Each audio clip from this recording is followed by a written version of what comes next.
Hello guys, video 3. Okay, we're going to run through the top line of the bonding screen, and I'll continue to do these as I go, and we'll run through like a startup procedure.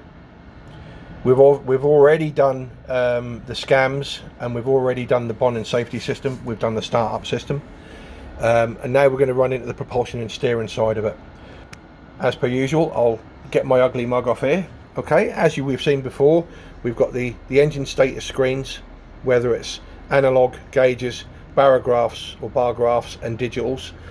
Next one along is propulsion and steering. Obviously, when you've had a blackout and you've then done the scams, like I said before, you've done scams, you've done safety, you switch them on, you then put your batteries on. Yeah, your Parker system, which is located there next to your controls. Yeah, those will be off. You'll have no control whatsoever over your jets.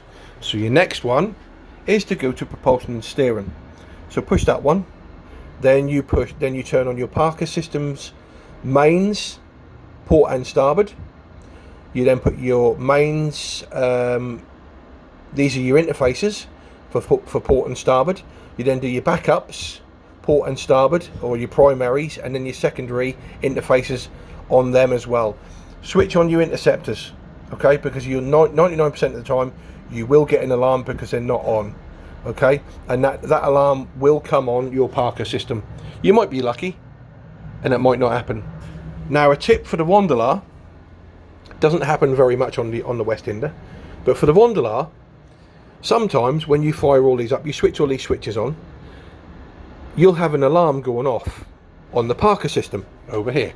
Okay, don't worry about it. It's just one of those little glitches that's on the Wanderer that we don't have on the West Hinder. What you do is, while that alarm is going off, you then switch them all off again.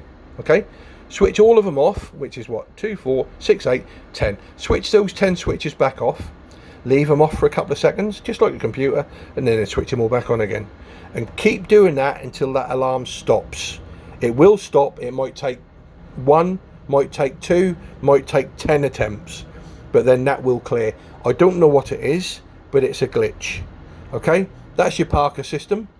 Once you've brought them up, you'll then have control over your Parker system. Now, your Parker system, you guys will already be familiar with the Jetmaster 1 system. This is a Jetmaster 2. I will run through the controls with you in another video, but obviously we still have the same setup. The only difference that we do have on here is with the old commander systems that you're used to on the smaller ones, where you have to clutch in and then put your revs on and then be able to use your buckets to control. This one, you don't. There's no, you know, it's just, this is just a potentiometer.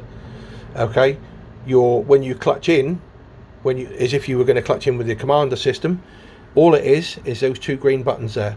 You clutch in, and then on your screen over there, you'll see if I bring that screen up using this controller here, push the menu button, it then brings that screen up. What I can then do is I can go to my engine gauges, and at the bottom there, you've got clutch oil pressure. Now, normally these boats are quite quiet sitting up on the wheelhouse, depending if you've got your air conditioning running, or your Eberspacher fan is running. You can see that you're clutched in either by looking at your CCTV, which I have here on that screen. You can see, obviously, the jets thrusting out at the back there, or you can just look at the clutch pressure. Okay, if for some reason, when you push those 2 buttons there, okay, when you push the 2 green buttons, let me clear these alarms off here. That's when I shut the engines down. Okay, there may be the fact that you won't be able to engage the engines. Okay, there might be 2 reasons for that. One is because your engines, your controls are not synced together, and that's just simply pushing that button there. As you see, if I push that button, that light goes off. Yeah, the sync button. Okay, now the other reason why is in here, in that one there, that button there has been pushed and it'll be flashing. Okay, that will not allow you to clutch in, purely because that is to give you throttle out of gear on your engines. Okay, so if you're doing a start up, or you've changed your fuel and you want to put extra revs on, or certainly for the Wanderlei you want to put some revs on for the crane, then you go into that one and push those two blue ones. That will then give you, if you've got your engines synchronized together, you bring that one up and both of your engines will come up to the speed that you've set. Okay, the last thing is, I'm going to reset this to how it should be, obviously, because I'm going to need this at some point. That's my normal screen. Or if you're trying to clutch in and your throttle is not at the 0, you won't be able to clutch in. Okay, so the first three things, if you push the green buttons and they don't clutch in, that's going to be 1. Bring that back down now like that. Try pushing the green buttons again, and these disengaged lights should disappear. In normal running, once you get used to it, you always bring this back to neutral anyway, or back to 0, and then you disengage your clutches at the end of the day, which is the 2 black buttons at the bottom. Okay, now if you're on night shift, this is another one. If you're on night shift, you'll notice that this green LED will be extraordinarily bright. Okay, to dim that, you go into here, into the Parker system, you push the home button, you then go to the information button there, top left, top right, and then you go to lamps dimming there, which is F1. Hit F1, it then dims. Okay, so that clears that, and so it doesn't blind you on a night shift.